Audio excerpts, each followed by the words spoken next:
Assalamualaikum warahmatullahi wabarakatuh.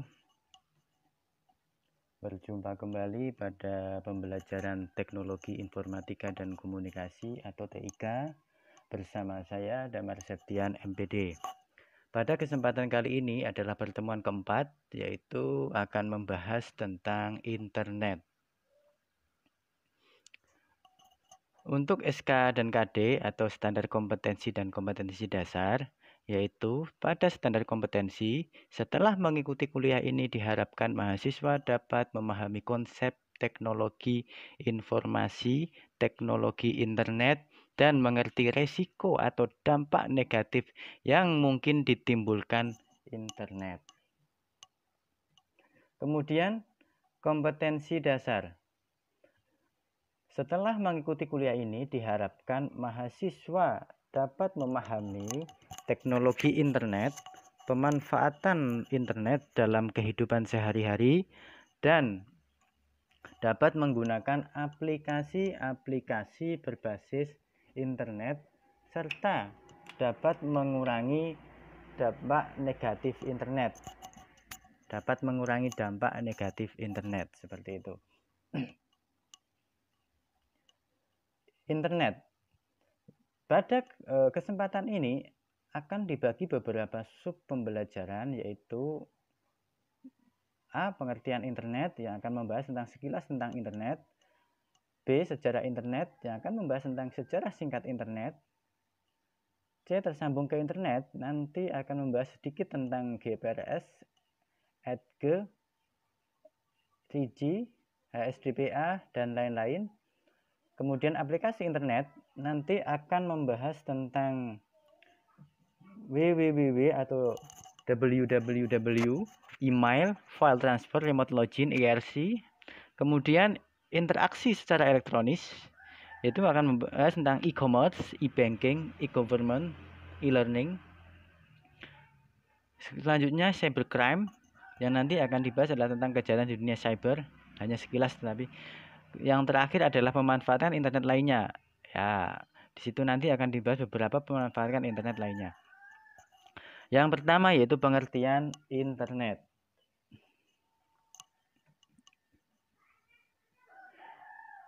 Interconnected network atau yang lebih populer dengan sebutan internet adalah sebuah sistem komunikasi global yang menghubungkan komputer-komputer dan jaringan-jaringan komputer di seluruh dunia.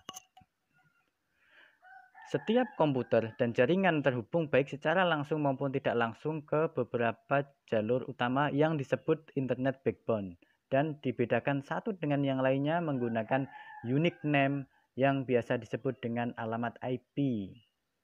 Contohnya 192.168.11.212 itu adalah alamat IP. Atau secara lebih umum, internet dikatakan sebagai sekumpulan jaringan komputer yang menghubungkan situs akademik, pemerintahan, komersial, organisasi maupun perorangan. Internet menyediakan akses untuk layanan telekomunikasi dan sumber daya informasi untuk pemakai yang tersebar di seluruh dunia. Layanan internet meliputi komunikasi langsung, meliputi email, chat, diskusi, meliputi usernet, news, email, milis atau mailing list, sumber daya informasi yang terdistribusi mencakup World Wide Web atau WWW tadi, Copper, dan lain-lain. Remote login dan lalu lintas file meliputi Telnet, FTP, dan aneka layanan lainnya. Jaringan yang membentuk internet bekerja berdasarkan suatu set protokol standar yang digunakan untuk menghubungkan jaringan komputer dan mengamati lalu lintas dalam jaringan. Protokol ini mengatur format pada yang diizinkan, penanganan kesalahan atau error handling, lalu lintas pesan, dan standar komunikasi lainnya. Juga selain itu, protokol standar pada internet dikenal sebagai TCP atau IP. TCP itu adalah Transmission Control Protocol, IP adalah Internet Protocol.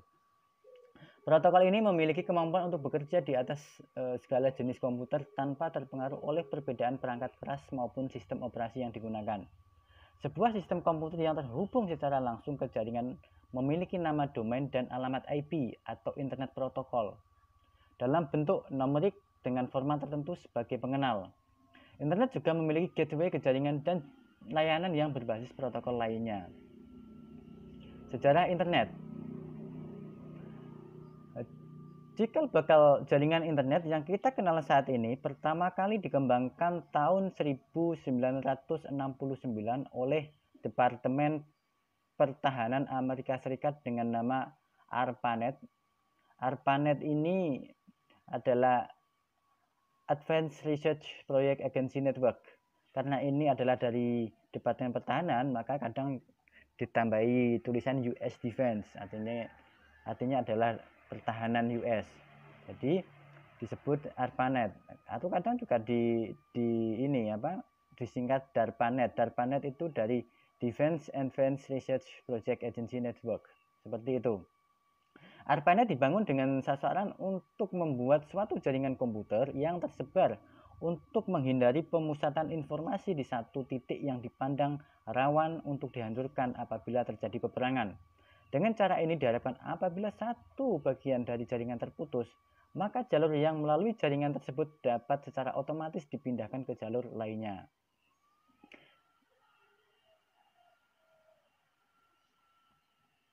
Di awal tahun 1980-an, ARPANET terpecah menjadi dua jaringan, yaitu ARPANET dan MILNET. MILNET adalah sebuah jaringan militer. Akan tetapi keduanya mempunyai hubungan sehingga komunikasi antar jaringan tetap dapat dilakukan. Pada mulanya, jaringan interkoneksi ini disebut DARPA Internet, kemudian disebut sebagai Internet saja. Sesudahnya, internet mulai digunakan untuk kepentingan akademis dengan menghubungkan beberapa perguruan tinggi masing-masing, yaitu UCLA, University of California at Santa Barbara, University of Utah, dan Stanford Research Institute. Ini disusul dengan dibukanya layanan Usenet dan Bitnet yang memungkinkan internet diakses melalui sarana komputer pribadi atau PC. Berikutnya, protokol standar TCP atau IP mulai diperkenalkan pada tahun 1982.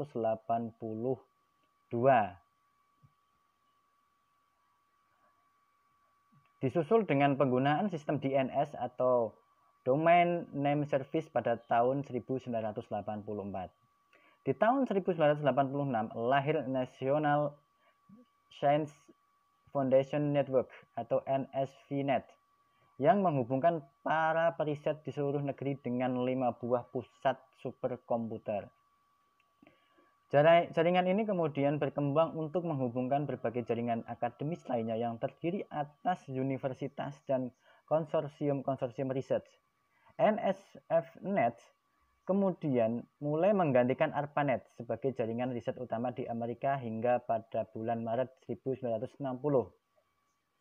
ARPANET secara resmi dibubarkan. Pada saat NSFNet dibangun, berbagai jaringan internasional didirikan dan dihubungkan ke NSFNet. Australia, negara-negara Skandinavia, Inggris, Prancis, Jerman, Kanada, dan Jepang segera bergabung ke jaringan ini. Pada awalnya, internet hanya menawarkan layanan berbasis teks, meliputi remote access, email atau messaging, maupun diskusi melalui newsgroup atau Usenet. Layanan berbasis grafis seperti World Wide Web atau WWW saat itu masih belum ada. Yang ada hanyalah layanan yang disebut Gopher. Gopher yang dalam beberapa hal mirip seperti web yang kita kenal saat ini, kecuali sistem kerjanya yang masih berbasis teks. Kemajuan berarti dicapai pada tahun 1990 ketika World Wide Web mulai dikembangkan oleh CERN atau Laboratorium Fisika Partikel di Swiss berdasarkan proposal yang dibuat oleh Tim Berners-Lee. Namun demikian, WWW atau WWW browser yang pertama baru lahir 2 tahun kemudian, tepatnya pada tahun 1992 dengan nama Viola. Viola diluncurkan oleh PW dan didistribusikan bersama George WWW. Tentu saja, web browser yang pertama ini masih sangat sederhana, tidak secanggih browser modern yang kita gunakan saat ini. Terobosan berarti lainnya terjadi pada tahun 1993 ketika Internet didirikan untuk menjalankan layanan pendaftaran domain. Bersama dengan ini, Gedung Putih atau White House mulai online di internet dan pemerintah Amerika Serikat meloloskan National Information Infrastructure Act. Penggunaan internet secara komersial dimulai pada tahun 1994, dipelopori oleh perusahaan Pizza Hut, dan internet banking pertama kali diaplikasikan oleh First Virtual. Selanjutnya, setahun kemudian, CompuServe, American Online, dan Prodigy mulai memberikan layanan akses ke internet bagi masyarakat umum. Sementara itu, kita di Indonesia baru bisa menikmati layanan internet komersial pada sekitar tahun 1994. Sebelumnya, beberapa perguruan tinggi seperti Universitas Indonesia telah terlebih dahulu tersambung dengan jaringan internet melalui gateway yang menghubungkan universitas dengan network di luar negeri. Selanjutnya tersambung ke internet. Untuk tersambung ke jaringan internet, pengguna harus menggunakan layanan khusus yang disebut ISP atau Internet Service Provider. Media yang umum digunakan adalah melalui saluran telepon yang dikenal sebagai PPP atau Point-to-Point Protocol. Pengguna memanfaatkan komputer yang dilengkapi dengan modem atau modulator and demodulator, untuk melakukan dial up ke server milik ISP. Begitu tersambung ke server ISP, komputer si pengguna sudah siap digunakan untuk mengakses jaringan internet. Pelanggan akan dibebani biaya pulsa telepon plus layanan ISP yang jumlahnya bervariasi tergantung lamanya koneksi. Saluran telepon via modem bukan satu-satunya cara untuk tersambung ke layanan internet. Sambungan juga dapat dilakukan melalui saluran dedicated line seperti ISDN atau Integrated System Digital Network dan ADSL atau Asymmetric Digital Subscriber Line, maupun via satelit melalui VSAT atau Very Small Aperture Terminal. Sayangnya, alternatif ini terhitung cukup mahal untuk ukuran pelanggan perorangan. Di fase ini, saluran-saluran alternatif untuk akses internet yang lebih terjangkau masih terus dikembangkan. Di antara alternatif yang tersedia adalah melalui gelombang radio atau radio modem, maupun lewat saluran TV kabel yang saat ini sedang marak. Alternatif lain yang saat ini sedang dikaji adalah dengan menumpangkan aliran data pada saluran kabel listrik PLN atau dikenal dengan istilah PLC atau Power Line Communication. Di Indonesia, teknologi ini sedang diuji cobakan oleh PLN Jakarta, sementara di negara-negara maju konon sudah mulai dimasyarakatkan. Belakangan, internet juga dikembangkan untuk aplikasi wireless atau tanpa kabel dengan memanfaatkan telepon seluler. Untuk ini digunakan protokol WAP atau Wireless Application Protocol. WAP merupakan hasil kerjasama antara industri untuk membuat sebuah standar yang terbuka atau open standar yang berbasis pada standar internet dan beberapa protokol yang sudah dioptimasi untuk lingkungan wireless. WAP bekerja dalam modus teks dengan kecepatan sekitar 9,6 kbps atau kilobit per second. Selain WAP, hingga saat ini sudah banyak sekali perkembangan jenis koneksi internet. Pada subbagian berikut dijelaskan satu persatu. Satu, GPRS atau Global Package Radio Service adalah suatu teknologi yang memungkinkan pengiriman dan penerimaan data dalam bentuk paket data yang berkaitan dengan email, data gambar, dan penelusuran internet. GPRS yang juga disebut teknologi 2.5G atau 2,5G merupakan evolusi dari teknologi 1G dan 2G sebelumnya. 1G mengacu pada generasi pertama dari teknologi seluler nirkabel atau telekomunikasi seluler. Ini adalah standar telekomunikasi analog yang diperkenalkan pada tahun 1980-an.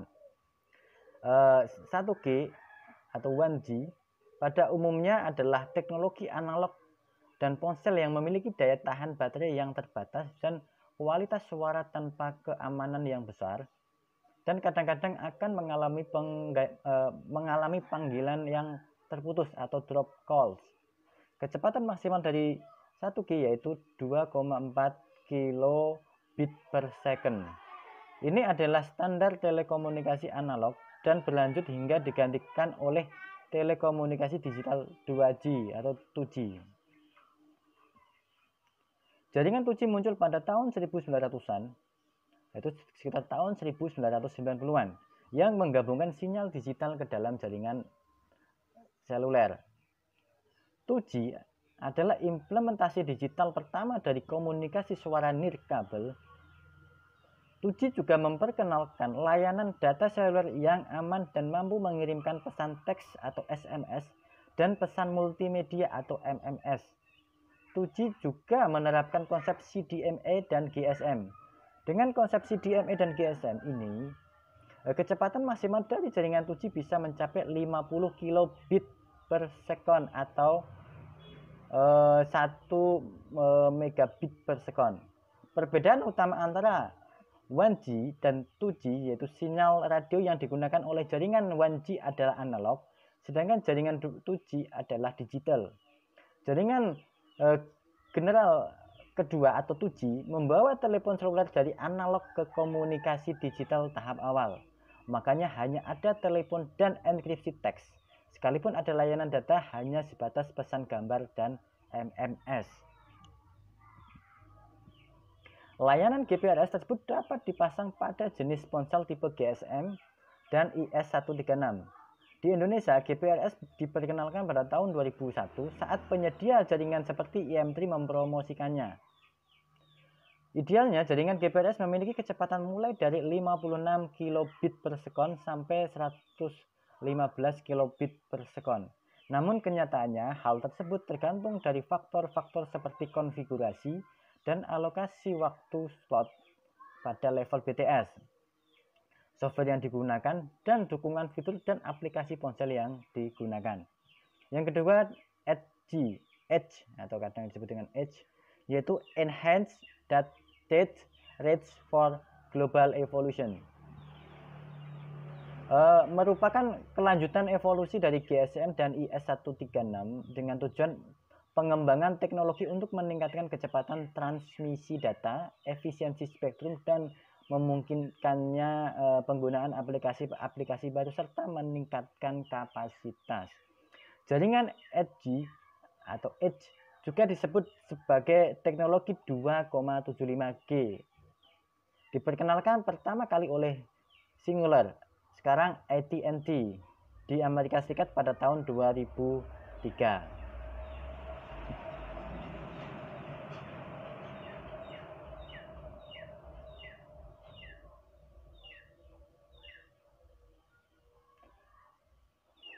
Jaringan Edge pada idealnya memiliki kecepatan mencapai 236 kilobit per sekon.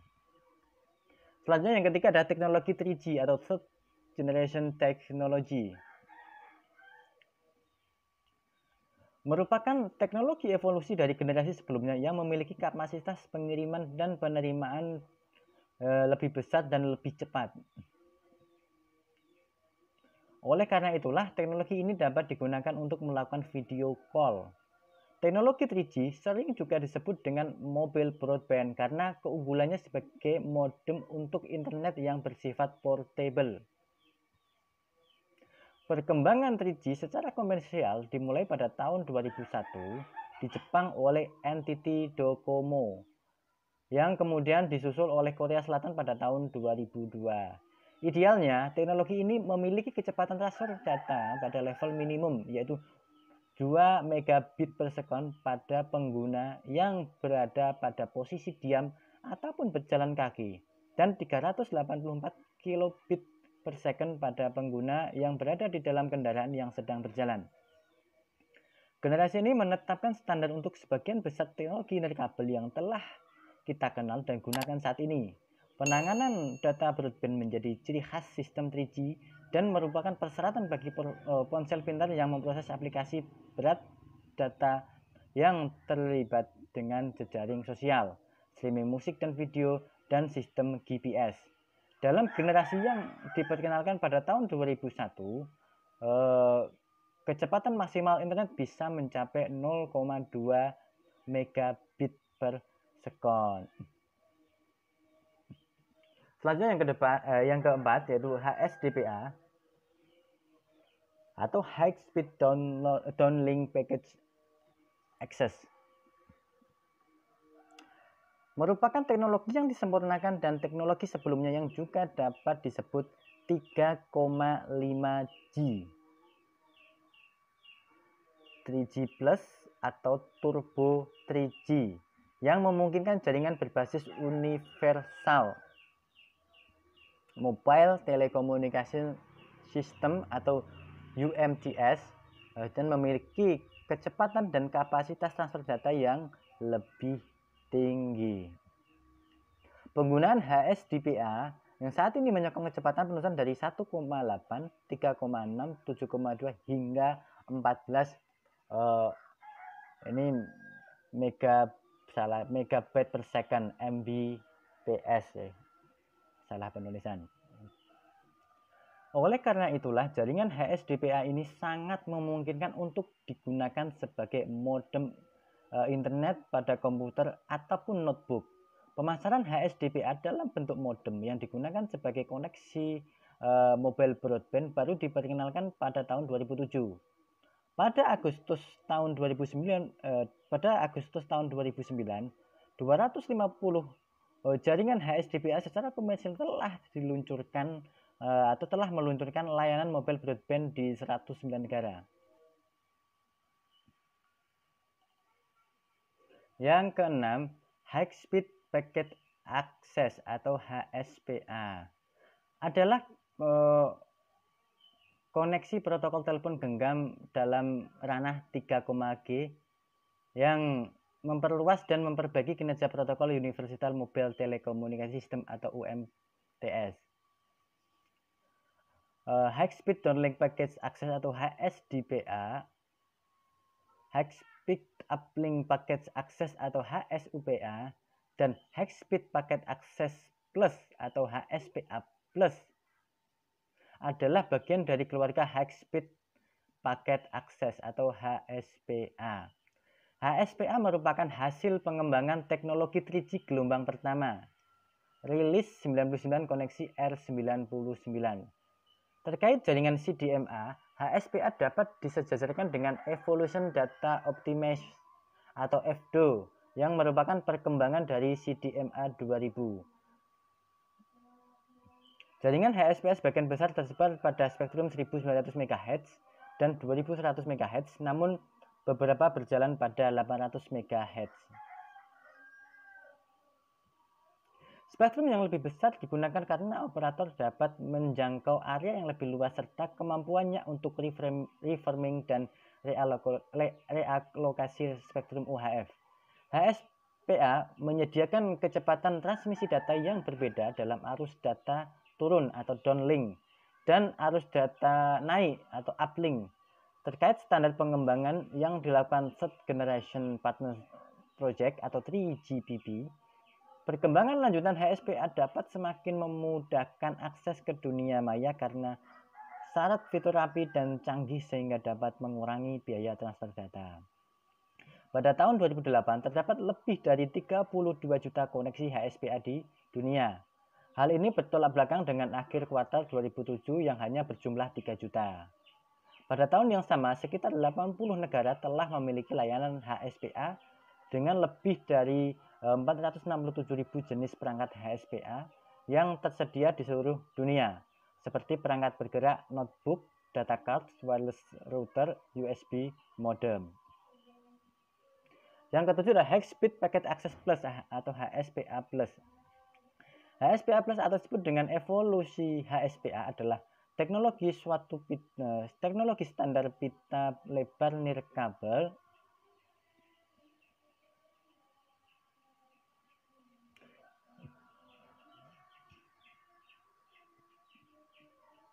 Yang ketujuh adalah High Speed Packet Access Plus atau HSPA+. HSPA+ atau disebut juga evolusi HSPA adalah teknologi standar pita lebar nirkabel yang akan hadir dengan kemampuan pengiriman data mencapai 42 megabit per sekon atau downlink dengan menggunakan modulasi 64 QAM dan 11 megabit per sekon untuk uplink dengan modulasi 16 atau 16 QAM.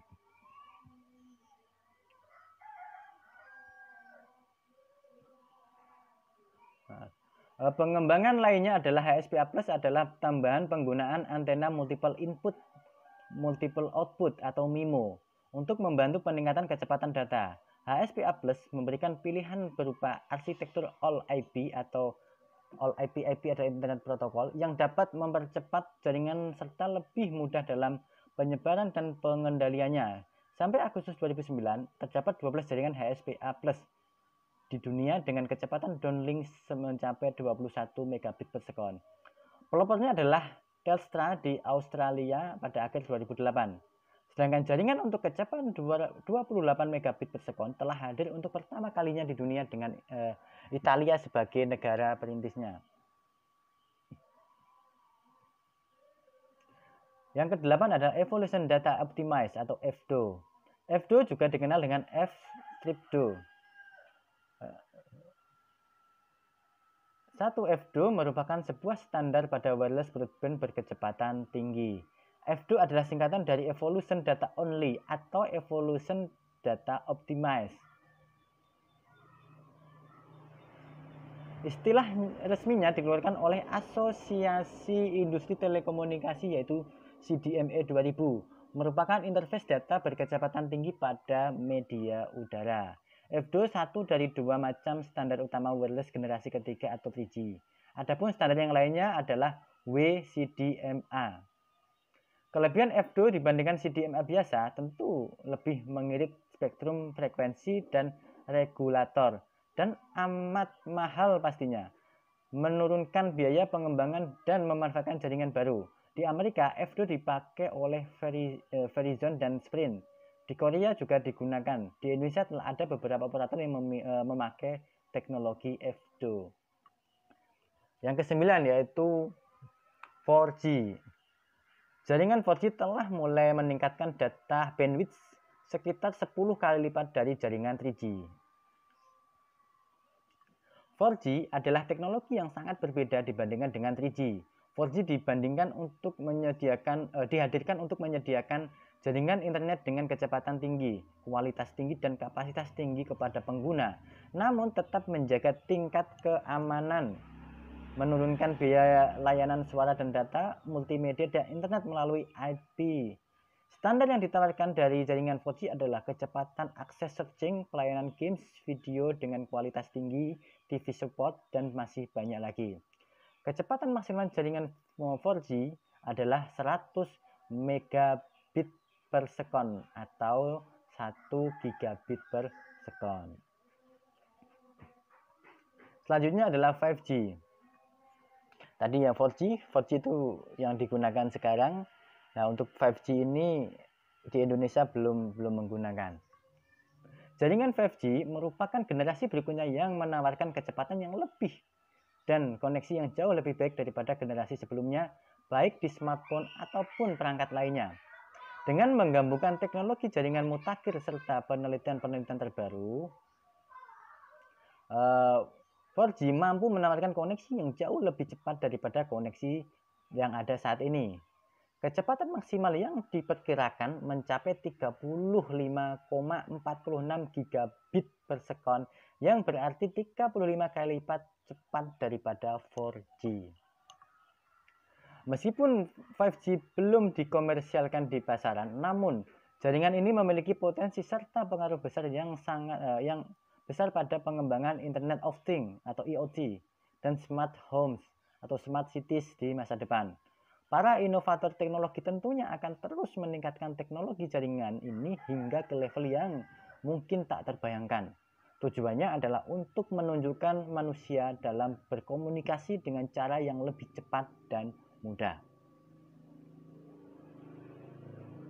Ingat, ada perbedaan yang sangat mencolok antara Mbps pakai B besar dan Mbps pakai B kecil. Yang Mbps pakai B besar merupakan singkatan dari megabyte per second. Sementara Mbps yang menggunakan B kecil merupakan singkatan dari megabit per second. Adapun 1 byte sama dengan 8 bit. Bisa dilihat dari gambar. 1 byte itu adalah 10101010. Ini adalah bilangan biner. 0, 1 itu adalah 1 bit. Selanjutnya adalah aplikasi internet. Internet sebenarnya mengacu kepada istilah untuk menyebut sebuah jaringan, bukannya suatu aplikasi tertentu. Karenanya internet tidaklah memiliki manfaat apa-apa tanpa adanya aplikasi yang sesuai. Internet menyediakan beragam aplikasi yang dapat digunakan untuk berbagai keperluan. Setiap aplikasi berjalan di atas sebuah protokol tertentu. Istilah protokol ini di internet mengacu pada satu set aturan yang mengatur bagaimana sebuah aplikasi berkomunikasi dalam suatu jaringan. Sedangkan software, aplikasi yang berjalan di atas sebuah protokol disebut sebagai aplikasi klien. Di bagian ini kita akan berkenalan secara sepintas dengan aplikasi-aplikasi yang paling sering dimanfaatkan oleh pengguna internet. Yaitu 1. www atau World Wide Web. Dewasa ini www atau yang sering disebut sebagai web saja adalah merupakan aplikasi internet yang paling populer. Demikian populernya hingga banyak orang yang keliru mengidentikan web dengan internet. Secara teknis, web adalah sebuah sistem di mana informasi dalam bentuk teks, gambar, suara, dan lain-lain yang tersimpan dalam sebuah internet web server dipresentasikan dalam bentuk hypertext. Informasi di web dalam bentuk teks umumnya ditulis dalam format HTML atau Hypertext Markup Language. Informasi lainnya disajikan dalam bentuk grafis, seperti dalam format GIF, JPG, ataupun PNG. Suara biasanya dalam format AU, WAV, dan objek multimedia lainnya seperti MIDI, Shockwave, QuickTime Movie, 3D World. Web dapat diakses oleh perangkat lunak web client yang secara populer disebut sebagai browser. Browser membaca halaman-halaman web yang tersimpan dalam web server melalui protokol yang disebut dengan HTTP atau Hypertext Transfer Protocol. Dewasa ini tersedia beragam perangkat lunak browser. Beberapa di antaranya cukup populer dan digunakan secara meluas. Contohnya seperti Google Chrome, Mozilla Firefox, Microsoft Internet Explorer, Netscape Navigator, maupun Opera. Namun ada juga beberapa produk browser yang kurang dikenal dan hanya digunakan di lingkungan yang terbatas. Sebagai dokumen hypertext, dokumen-dokumen di web dapat memiliki link atau sambungan dengan dokumen lain, baik yang tersimpan dalam web server yang sama maupun di web server lainnya. Link memudahkan para pengakses web berpindah dari satu halaman ke halaman lainnya dan berkelana dari satu server ke server lainnya. Kegiatan penelusuran halaman web ini biasa diistilahkan sebagai browsing atau juga yang menyebutnya sebagai surfing atau berselancar. Seiring dengan semakin berkembangnya jaringan internet di seluruh dunia, maka jumlah situs web yang tersedia juga semakin meningkat. Hingga saat ini jumlah halaman web yang bisa diakses melalui internet telah mencapai angka miliaran. Untuk memudahkan penelusuran halaman web, terutama untuk menemukan halaman yang memuat topik-topik yang spesifik, maka para pengakses web dapat menggunakan suatu search engine atau mesin pencari. Penelusuran berdasarkan search engine dilakukan berdasarkan kata kunci atau keyword yang kemudian akan dicocokkan oleh search engine dengan database atau basis data miliknya. Di masa ini, search engine yang sering digunakan antara lain adalah Google, DuckDuckGo, Bing, Ask, dan Yahoo. Yang kedua adalah electronic mail atau mail messaging. Email lah, saya sebut dengan email. Email atau kalau dalam istilah Indonesia surat elektronik adalah aplikasi yang memungkinkan para pengguna internet untuk berkirim pesan melalui alamat elektronik di internet. Para pengguna email memiliki sebuah mailbox atau kotak surat elektronik yang tersimpan dalam suatu mail server. Jadi tersimpan dalam suatu mail server. Suatu mailbox memiliki sebuah alamat sebagai pengenal agar dapat berhubungan dengan mailbox lainnya, baik dalam bentuk penerimaan maupun pengiriman pesan. Pesan yang diterima akan ditampung dalam mailbox. Selanjutnya, pemilik mailbox sewaktu-waktu dapat mengecek isinya, menjawab pesan, menghapus, atau menyunting dan mengirimkan pesan email. Layanan email biasanya dikelompokkan dalam dua basis, yaitu email berbasis klien dan email berbasis web. Bagi pengguna email berbasis klien, aktivitas per-emailan dilakukan dengan menggunakan perangkat lunak email klien, misalnya Endora atau Outlook Express.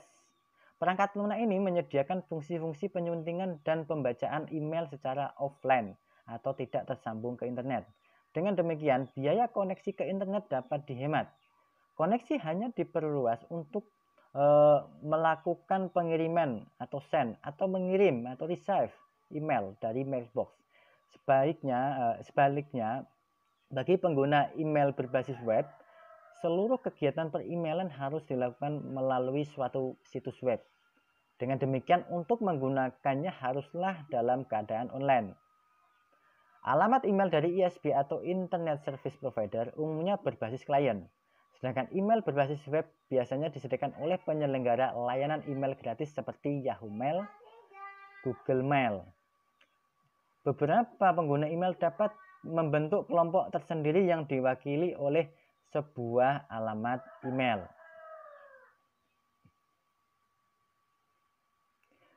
Setiap email yang ditujukan ke alamat email kelompok akan secara otomatis diteruskan ke alamat email seluruh anggotanya.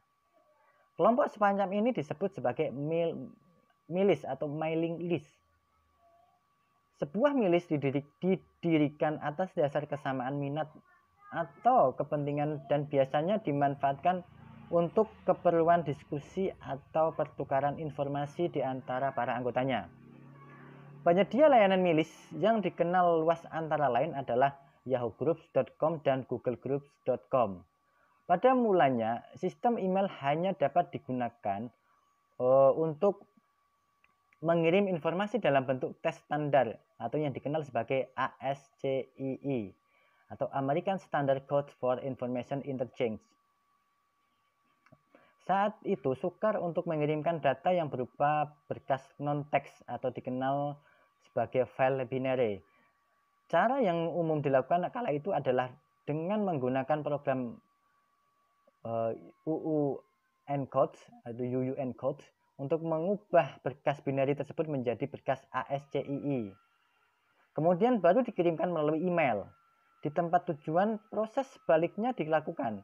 Berkas ASCII tersebut diubah kembali ke berkas binary dengan menggunakan program UU decode. Tadi yang sebelumnya menggunakan UU encode, kalau ini UU decode. Cara ini tentunya terlalu kompleks karena tidak terintegrasi dengan sistem email. Belakangan, dikembangkan standar baru yang disebut dengan MIME atau Multipurpose Internet Mail Extensions.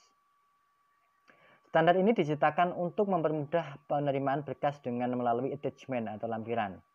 MME juga memungkinkan sebuah pesan dikirimkan dalam bentuk variasi jenis huruf, warna, maupun elemen grafis. Walaupun nampak menarik, penggunaan MIME atau MIME akan membengkakkan ukuran pesan email yang dikirimkan. Hal ini jelas akan memperlambat waktu yang digunakan untuk mengirim maupun menerima pesan. Dalam hal ini ada anjuran agar sedapat mungkin menggunakan format teks standar dalam penyuntingan email. Gunakan MIME hanya untuk pesan-pesan tertentu yang memang membutuhkan tampilan yang lebih kompleks. Yang ketiga adalah file transfer. Fasilitas ini memungkinkan para pengguna internet untuk melakukan pengiriman atau upload atau menyalin atau download sebuah file antara komputer lokal dengan komputer lain yang terhubung dalam jaringan internet. Protokol standar yang digunakan untuk keperluan ini disebut sebagai File Transfer Protocol atau FTP. FTP umumnya dimanfaatkan sebagai sarana pendukung untuk kepentingan pertukaran maupun penyebarluasan sebuah file melalui jaringan internet. FTP atau File Transfer Protocol adalah internet service yang dirancang untuk membuat sambungan ke server internet tertentu atau komputer sehingga user dapat mengirimkan file ke komputer atau download atau mengirimkan ke file server atau upload.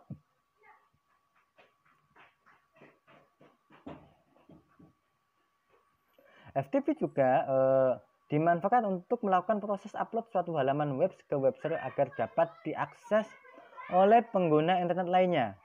Pada dasarnya, fungsi sederhana dari FTP adalah untuk memudahkan pengguna memindahkan file dari satu tempat ke tempat yang lainnya. Secara teknis, aplikasi FTP disebut sebagai FTP client, dan yang populer digunakan saat ini antara lain adalah FileZilla, ada juga GFTP dan WSFTP. Aplikasi ini umumnya dimanfaatkan untuk transaksi FTP yang bersifat dua arah atau aktif FTP. Modus ini memungkinkan pengguna untuk melakukan baik proses upload maupun proses download. Tidak semua server FTP dapat diakses dalam modus aktif. Untuk mencegah penyalahgunaan yang dapat berakibat fatal bagi sebuah server FTP, maka pengguna FTP untuk modus aktif harus memiliki hak akses untuk mengirimkan file ke sebuah server FTP. Hak akses tersebut berupa sebuah login name dan password sebagai kunci untuk memasuki sebuah sistem FTP server.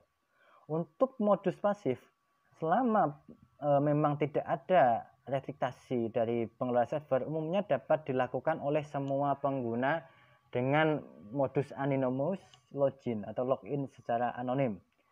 Kegiatan mendownload software dari internet biasanya juga dapat digolongkan sebagai pasif FTP.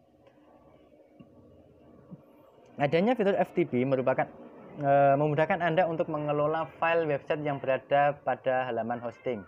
Kemudian yang diberikan fitur FTP tentunya dapat membuat pekerjaan akan lebih mudah. Pengguna tidak perlu masuk ke dalam layanan web hosting untuk melakukan pengelolaan file seperti mengganti, menghapus, dan menambahkan file-file baru.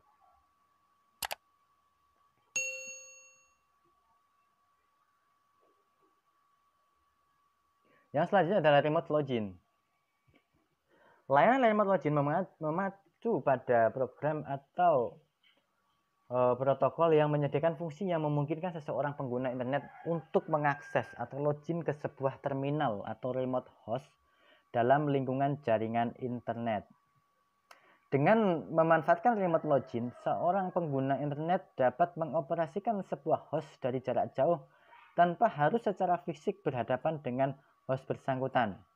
Dari sana, ia dapat melakukan pemeliharaan atau maintenance, menjalankan sebuah program, atau malahan menginstal program baru di remote host. Protokol yang umum digunakan untuk keperluan remote login adalah Telnet atau Telecommunication Network. Telnet dikembangkan sebagai suatu metode yang memungkinkan sebuah terminal mengakses resource milik terminal lainnya atau termasuk hard disk dan program-program yang terinstal di dalamnya, dengan cara membangun link melalui saluran komunikasi yang ada, seperti modem atau network adapter. Dalam hal ini, protokol Telnet harus mampu menjembatani perbedaan antara terminal seperti tipe komputer maupun sistem operasi yang digunakan. Aplikasi telnet umumnya digunakan oleh pengguna teknis di internet. Dengan memanfaatkan telnet, seorang administrator sistem dapat terus memegang kendali atas sistem yang ia operasikan tanpa harus mengakses sistem secara fisik, bahkan tanpa terkendala oleh batasan geografis. Namun demikian, penggunaan remote login khususnya telnet sebenarnya mengandung resiko, terutama dari tangan-tangan jahil yang banyak berkeliaran di internet. Namun, remote login melalui telnet memiliki risiko keamanan karena data yang dikirimkan membentuk plain text. Jadi data yang dikirimkan itu yaitu berbentuk plain text atau tidak dienkripsi, sehingga seseorang termasuk para cracker yang menangkap paket pada jaringan atau sniffing dapat mengumpulkan informasi-informasi mengenai host tersebut dan remote host, termasuk juga username dan password. Dengan memonitor lalu lintas data dari penggunaan telnet, para cracker dapat memperoleh banyak informasi dari sebuah host dan bahkan mencari data-data penting seperti login name dan password untuk mengakses ke sebuah host. Kalau sudah begini, mudah saja bagi mereka ini untuk mengambil alih sebuah host. Untuk memperkecil risiko ini, maka lebih dikembangkan protokol SSH atau Secure Shell untuk menggantikan telnet dalam melakukan remote login. Dengan memanfaatkan SSH, maka paket data antar host akan dienkripsi atau diacak, sehingga apabila disadap tidak akan menghasilkan informasi yang berarti bagi pelakunya. Perbedaan perbedaan akan terlihat ketika Anda mengakses website biasa dengan website yang lebih aman. Website yang lebih aman ini biasanya menggunakan HTTPS, bukan HTTP tapi HTTPS.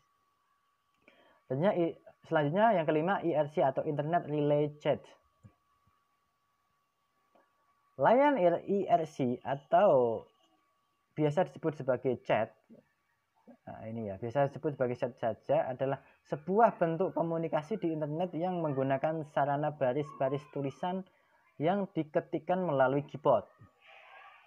Dalam sebuah sesi chat, komunikasi terjalin melalui saling bertukar pesan-pesan singkat. Kegiatan ini disebut chatting dan pelakunya disebut sebagai chatter.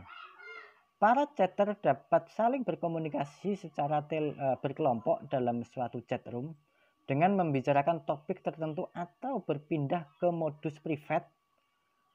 Modus privat ini untuk mengobrol berdua saja dengan chatter lain. Kegiatan chatting membutuhkan software yang disebut dengan IRC client.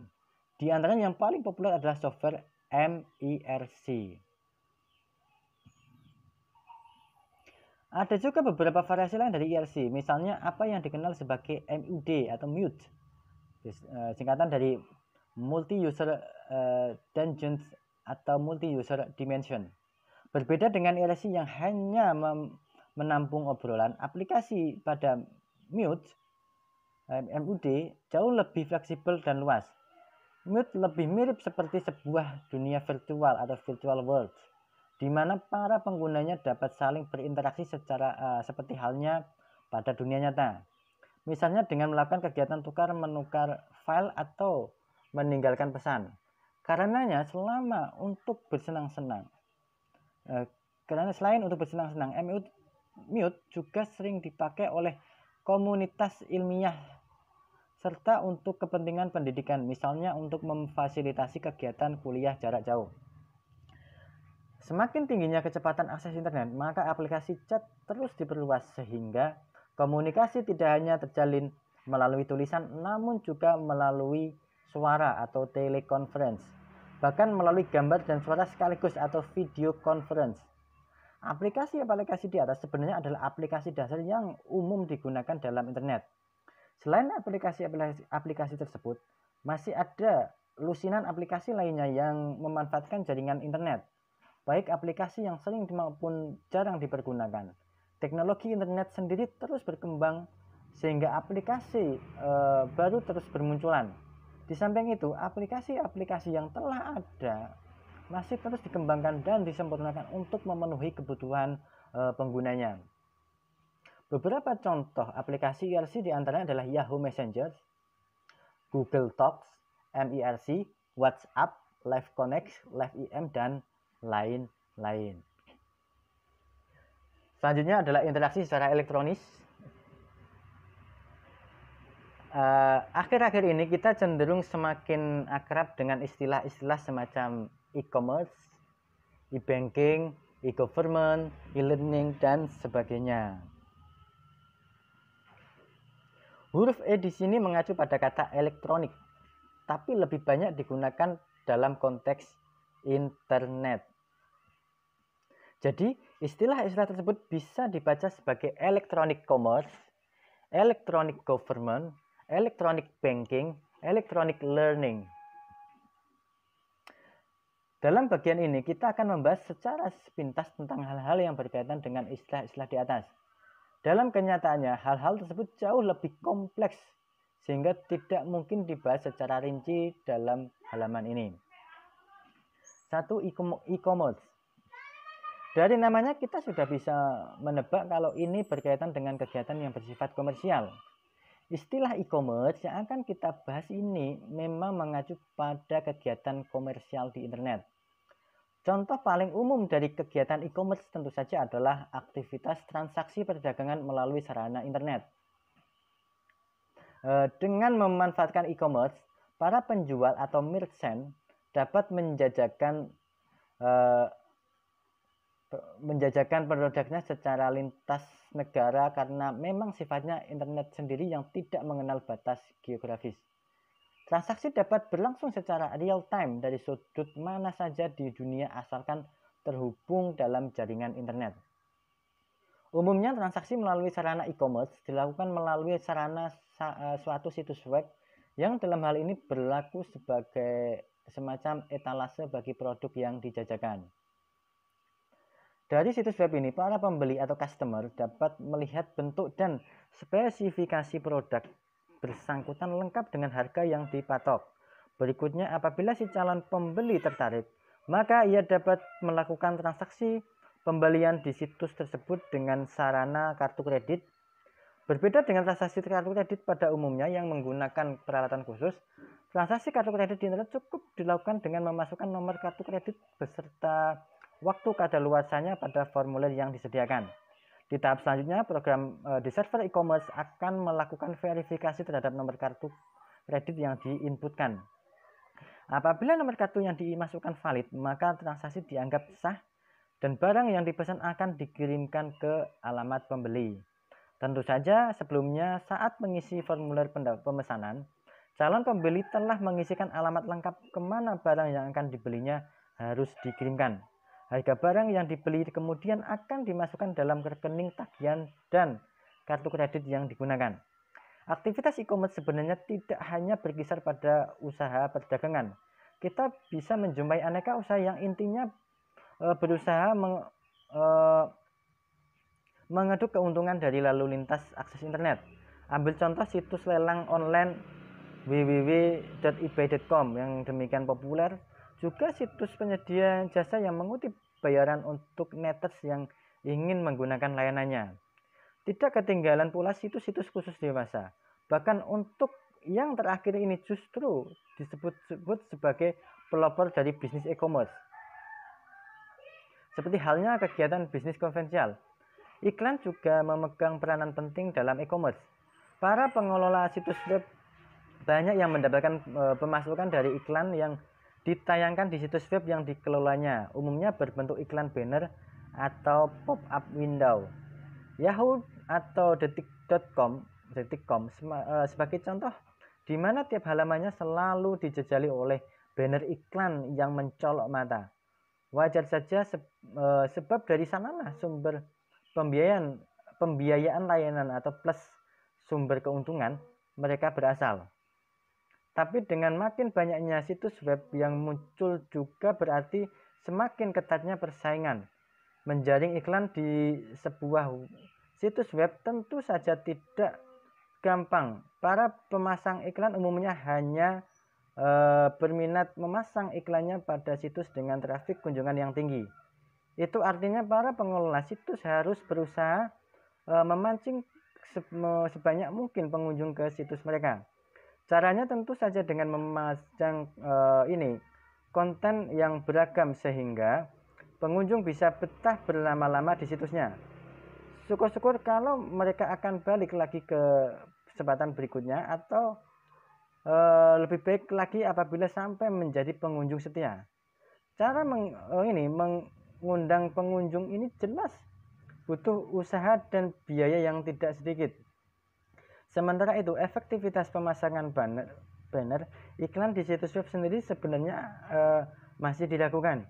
Para pengunjung situs web umumnya datang dengan tujuan untuk mencari informasi, sehingga kemungkinan besar tidak sempat melirik ke banner-banner yang terpajang di situs tersebut.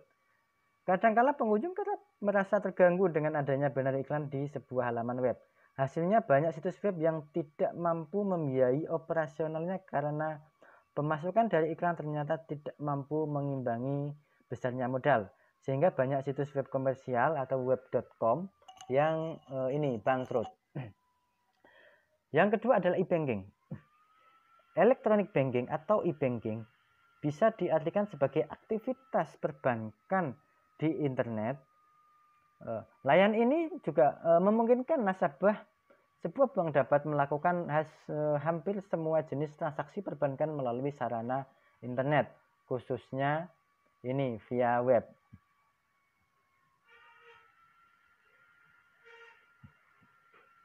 Mirip dengan penggunaan mesin ATM, lewat sarana internet seorang nasabah dapat melakukan aktivitas pengecekan rekening, transfer dana antar rekening, hingga pembayaran tagihan-tagihan rutin bulanan, yaitu listrik, telepon, dan sebagainya.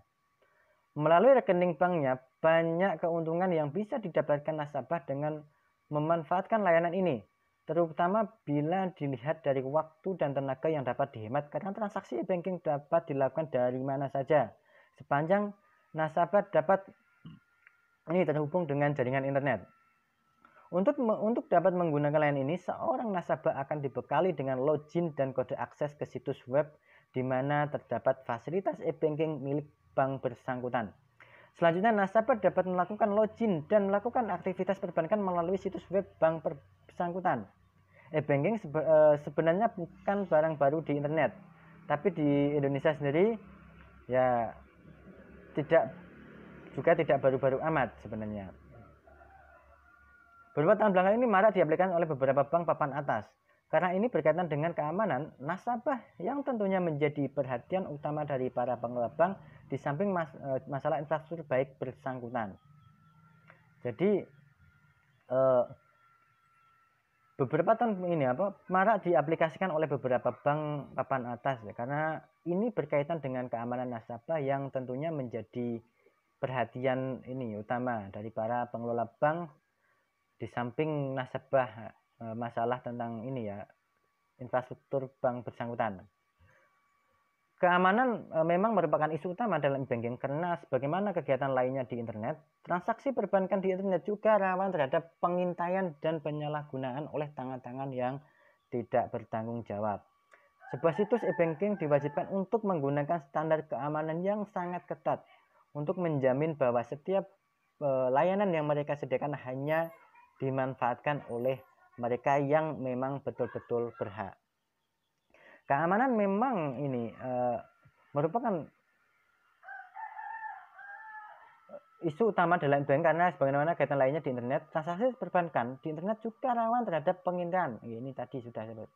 Salah satu teknik pengamanan yang sering digunakan dalam e-banking adalah melalui SSL atau Secure Socket Layer, maupun lewat protokol HTTPS, Secure HTTP.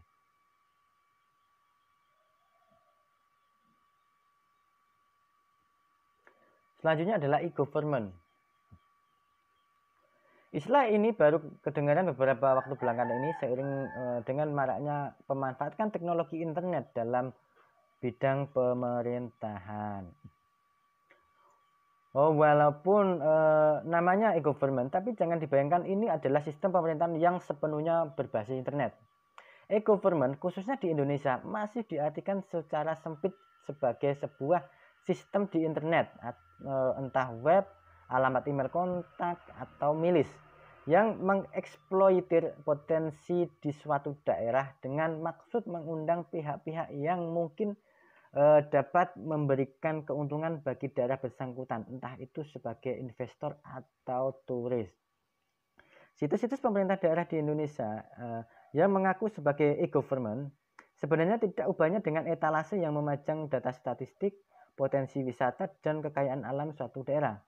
Dan tidak ketinggalan pula kesempatan atau baca undangan bagi para investor untuk menanamkan modalnya di daerah bersangkutan. Konten yang berkaitan dengan pemerintah atau government sendiri belum mendapat perhatian yang cukup. Mudah-mudahan kita juga sedang menuju ke arah yang lebih maju dalam hal pemanfaatan internet untuk keperluan pemerintahan, sehingga kelak slogan e-government ini betul-betul diaplikasikan secara utuh dan bukannya sekedar sebagai etalase potensi daerah seperti yang sekarang kita saksikan. Salah satu contoh penerapan e-government dalam arti sesungguhnya dapat dijumpai di negara Singapura. Untuk penerapan e-government di negaranya, pemerintah Singapura telah menjalankan proyek ambisius yang disebut dengan EGAP atau Electronic Government Action Plan.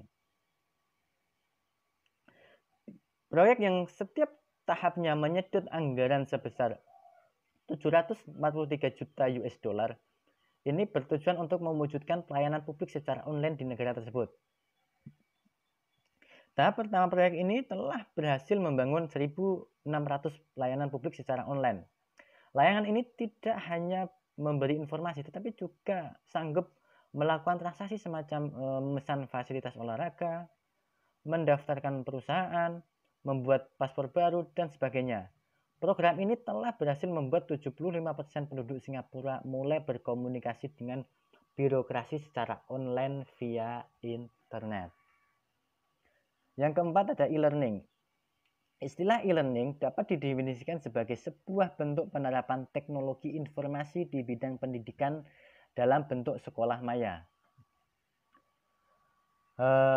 Definisi e-learning sendiri sebenarnya sangat luas, bahkan sebuah portal informasi tentang suatu topik juga dapat tercakup dalam e-learning ini. Namun, istilah e-learning lebih tepat ditujukan sebagai usaha untuk membuat sebuah transformasi proses belajar mengajar di sekolah dalam bentuk digital yang dijembatani oleh teknologi internet. Dalam teknologi e-learning, semua proses belajar mengajar yang biasa ditemui dalam sebuah ruang kelas dilakukan secara live namun virtual. Artinya, dalam saat yang sama, seorang guru mengajar di depan sebuah komputer yang ada di sebuah tempat, sedangkan para siswa mengikuti pelajaran tersebut dari komputer lain di tempat yang berbeda.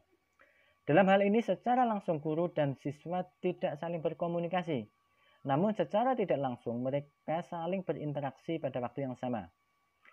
Semua proses belajar mengajar hanya dilakukan di depan sebuah komputer yang terhubung ke jaringan internet, dan semua fasilitas yang biasa tersedia di sebuah sekolah dapat tergantikan fungsinya hanya oleh menu yang terpampang pada layar monitor komputer. Materi pelajaran pun dapat diperoleh secara langsung dalam bentuk file-file yang dapat di-download. Sedangkan interaksi antara guru dan siswa dalam bentuk pemberian tugas dapat dilakukan secara lebih intensif dalam bentuk forum diskusi dan email. Pemanfaatan e-learning membuahkan beberapa keuntungan. Di antaranya dari segi finansial dengan berkurangnya biaya yang diperlukan untuk mengimplementasikan sistem secara keseluruhan jika dibandingkan dengan biaya yang dibutuhkan untuk mendirikan bangunan sekolah beserta seluruh perangkat pendukungnya termasuk pengajar. Dari sisi peserta didik, biaya yang diperlukan untuk mengikuti sekolah konvensional biasanya transportasi, pembelian buku, dan sebagainya dapat dikurangi.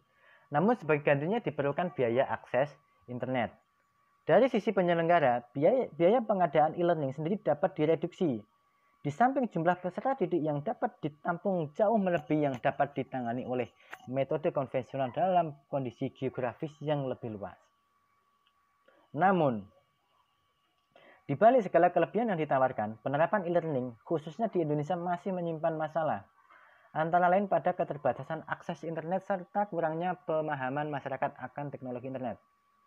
E-learning juga kurang cocok untuk digunakan pada level pendidikan dasar dan menengah, khususnya karena kendala sosialisasi. Seperti kita ketahui, tujuan kegiatan belajar mengajar di sekolah bukan hanya untuk menimba ilmu pengetahuan, melainkan juga melatih anak untuk bersosialisasi dengan teman sebaya maupun lingkungan di luar rumah.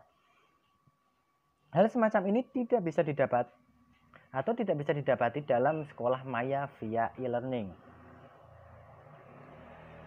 Di samping itu, sistem belajar jarak jauh sangat mensyaratkan kemandirian, sehingga lebih cocok untuk diterapkan pada lembaga pendidikan tinggi maupun kursus. Di samping beberapa contoh di atas, kita akan menjumpai lebih banyak lagi lainnya di internet sebagai konsekuensi dari semakin banyaknya aktivitas di dunia nyata yang dapat dipindahkan dalam bentuk elektronis di internet. Namun demikian, kiranya kita semua setuju bahwa tidak seluruh kegiatan manusia dapat ditransformasikan ke dalam bentuk elektronis. Manusia pada dasarnya adalah makhluk sosial dan karenanya memiliki naluri untuk bersosialisasi secara normal. Kebutuhan sosialisasi semacam ini hanya bisa dipuaskan melalui interaksi secara manusiawi, bukan melalui perangkat elektronik. Seberapapun majunya tingkat perkembangan teknologi yang telah dicapai. Selanjutnya adalah cybercrime. Sebagaimana di dunia nyata, internet sebagai dunia maya juga banyak mengundang tangan-tangan kriminal dalam ini beraksi, baik untuk mencari keuntungan materi maupun sekedar untuk melampiaskan keisengan. Hal ini memunculkan fenomena khas yang sering disebut dengan cybercrime atau kejahatan di dunia cyber. Dalam lingkup cybercrime, kita sering menemui istilah hacker. Penggunaan istilah ini dalam konteks cybercrime sebenarnya kurang tepat. Istilah hacker biasanya mengacu pada seseorang yang punya minat besar untuk mempelajari sistem komputer secara detail dan bagaimana meningkatkan kapabilitasnya. Besarnya minat yang dimiliki seorang hacker dapat mendorongnya untuk memiliki kemampuan penguasaan sistem yang di atas rata-rata kebanyakan pengguna. Jadi, hacker sebenarnya memiliki konotasi yang netral.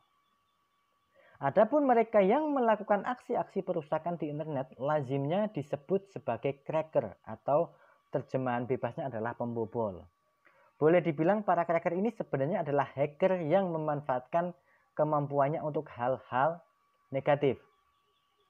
Aktivitas cracking di internet memiliki lingkup yang sangat luas, mulai dari pembajakan akun milik orang lain, pembajakan situs web, probing, menyebarkan virus hingga pelumpuhan target sasaran. Probing adalah suatu kegiatan atau aktivitas atau proses untuk mencari dan melihat serta meneliti port pada suatu komputer atau perlengkapan dan peralatannya. Tujuan dari kegiatan port scanning atau probing ini adalah meneliti kemungkinan kelemahan dari suatu sistem yang terpasang pada suatu komputer atau perlengkapan dan peralatannya melalui port yang terbuka. Tindakan yang terakhir disebut ini dikenal dengan sebagai DOS, Denial of Services. Dibandingkan modus lain, DOS termasuk yang paling berbahaya karena tidak hanya sekedar melakukan pencurian maupun perusakan terhadap data pada sistem milik orang lain, tetapi juga merusak dan melumpuhkan sebuah sistem. Salah satu aktivitas cracking yang paling dikenal adalah pembajakan sebuah situs web dan kemudian mengganti tampilan halaman mukanya. Tindakan ini biasanya dikenal dengan istilah device. Motif tindakan ini bermacam-macam, mulai dari sekedar iseng menguji kesaktian ilmu yang dimiliki, persaingan bisnis, hingga motif politik. Kadang-kadang ada juga karakter yang melakukan hal ini semata-mata untuk menunjukkan kelemahan suatu sistem kepada administrator yang mengelolanya. Aktivitas destruktif lain yang bisa dikategorikan sebagai cybercrime adalah penyebaran virus atau worm melalui internet. Kita tentu masih ingat dengan kasus virus Melissa atau I love you yang cukup mengganggu pengguna email beberapa tahun yang lalu. Umumnya tindakan ini bermotifkan iseng. Ada kemungkinan pelaku memiliki bakat psikopat yang memiliki kebanggaan apabila berhasil melakukan tindakan yang membuat banyak orang merasa terganggu atau tidak aman. Tidak semua cybercrime dapat langsung dikategorikan sebagai kejahatan dalam artian yang sesungguhnya. Ada pula jenis kejahatan yang masuk dalam wilayah abu-abu. Salah satunya adalah probing atau port scanning. Ini adalah sebutan untuk semacam tindakan pengintaian terhadap sistem milik orang lain dengan pengumpulan informasi sebanyak-banyaknya dari sistem yang diintai, termasuk sistem operasi yang digunakan, port-port yang ada, baik yang terbuka maupun tertutup dan sebagainya. Kalaupun dianalogikan, kegiatan ini mirip dengan maling yang melakukan survei terlebih dahulu terhadap sasaran yang dituju. Di titik ini pelakunya tidak melakukan tindakan apapun terhadap sistem yang diintainya. Namun data yang ia dapatkan akan sangat bermanfaat untuk melakukan aksi sesungguhnya yang mungkin destruktif. Yang termasuk ke dalam wilayah abu-abu ini adalah kejahatan yang berhubungan dengan nama domain di internet. Banyak orang yang melakukan semacam kegiatan percaloan pada nama domain dengan membeli domain yang mirip dengan merek dagang atau nama perusahaan tertentu dan kemudian menjualnya dengan harga tinggi kepada pemilik merek atau perusahaan yang bersangkutan. Kegiatan ini diistilahkan sebagai cyber squatting. Kegiatan lain yang hampir mirip dikenal dengan tipu squatting, yaitu membuat nama domain plesetan dari domain yang sudah populer. Para pelaku tipu squatting berharap dapat mengeduk keuntungan dari pengunjung yang tersasar ke situsnya karena salah mengetik nama domain yang dituju pada browsernya.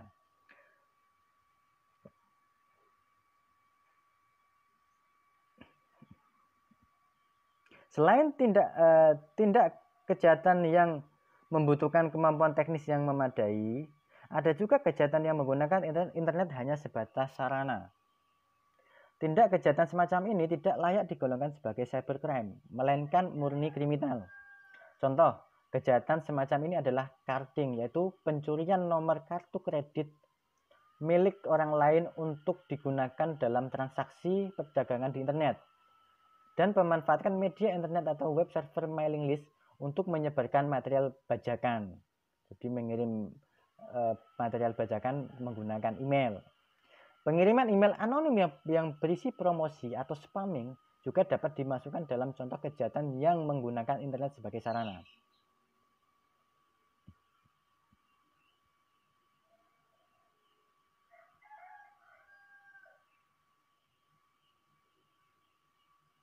Di beberapa negara maju, para pelaku spamming yang diistilahkan sebagai spammer dapat dituntut dengan tuduhan pelanggaran privasi. Jenis-jenis cybercrime maupun kejahatan yang menggunakan internet sebagai sarana ditengarai akan makin bertambah dari waktu ke waktu. Tidak hanya dari segi jumlah maupun kualitas, tapi juga modusnya. Di beberapa negara maju di mana internet sudah dapat memasyarakat, telah dikembangkan undang-undang khusus yang mengatur tentang cybercrime.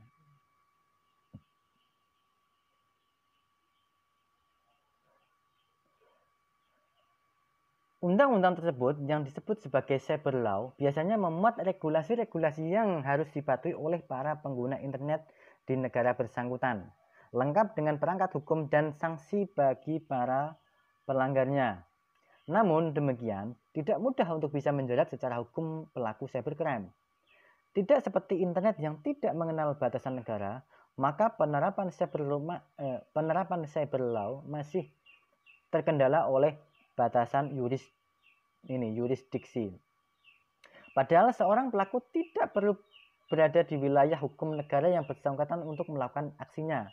Sebagai contoh, bagaimana cara untuk menuntut seorang hacker, katakanlah berkebangsaan Portugal, yang membobol sebuah situs Indonesia yang servernya ada di Amerika Serikat. Sementara sang hacker sendiri melakukan aksinya dari Australia. Lantas, perangkat hukum negara mana yang harus digunakan untuk menjeratnya? Belum lagi adanya banyaknya wilayah abu-abu yang sulit dikategorikan apakah sebagai kejahatan atau bukan, membuat cyber law masih belum dapat diterapkan dengan efektivitas yang maksimal. Selanjutnya adalah ini, pemanfaatan internet lainnya. Di fase ini penggunaan internet terus merasuk pada hampir semua aspek kehidupan. Baik sosial, ekonomi, pendidikan, hiburan, bahkan keagamaan. Kita dapat mengetahui berita-berita teraktual hanya dengan mengklik situs-situs berita di web. Demikian pula dengan kurs mata uang atau perkembangan di lantai bursa. Internet dapat menyajikannya lebih cepat dari media manapun. Para akademisi merupakan salah satu pihak yang paling diuntungkan dengan kemunculan internet. Aneka referensi, jurnal maupun hasil penelitian yang dipublikasikan melalui internet tersedia dalam jumlah yang melimpah. Para mahasiswa tidak lagi perlu mengaduk-aduk buku di perpustakaan sebagai bahan untuk mengerjakan tugas-tugas kuliah. Cukup dengan memanfaatkan search engine masing-masing yang relevan dapat segera ditemukan. Selain menghemat tenaga dalam mencarinya, materi-materi yang dapat ditemui di internet cenderung lebih up to date. Buku-buku teks konvensional memiliki rentang waktu antara proses penulisan penerbitan sampai ke tahap pemasaran. Kalau ada perbaikan maupun tambahan, itu akan dimuat dalam edisi cetak ulangnya, dan itu jelas membutuhkan waktu.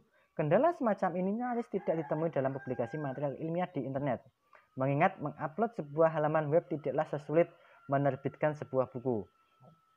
Akibatnya, materi ilmiah yang diterbitkan melalui internet cenderung lebih aktual dibandingkan yang diterbitkan dalam bentuk buku konvensional.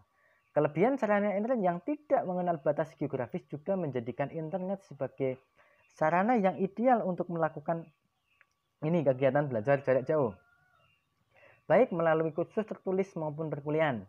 Tentu saja ini menambah panjang daftar keuntungan bagi mereka yang memang ingin maju dengan memanfaatkan sarana internet. Internet juga berperan penting dalam dunia ekonomi dan bisnis. Dengan hadirnya e-commerce, kegiatan bisnis dapat dilakukan secara lintas negara tanpa pelakunya perlu beranjak dari ruangan tempat mereka berada. Internet juga merambah bidang keagamaan, bidang yang biasanya jarang mengadaptasi perkembangan teknologi. Di sini internet dimanfaatkan untuk sarana dakwah maupun diskusi-diskusi keagamaan. Di Indonesia, jaringan-jaringan seperti Isnet maupun Parokinet telah lama beroperasi dan memberikan manfaat yang besar bagi umat. Isnet ini untuk umat Islam. Kalau Parokinet ini untuk Katolik. Kegiatan sosial seperti pengumpulan zakat dan infak dapat dilaksanakan secara cepat melalui sarana internet. Bagi mereka yang gemar bersosialisasi atau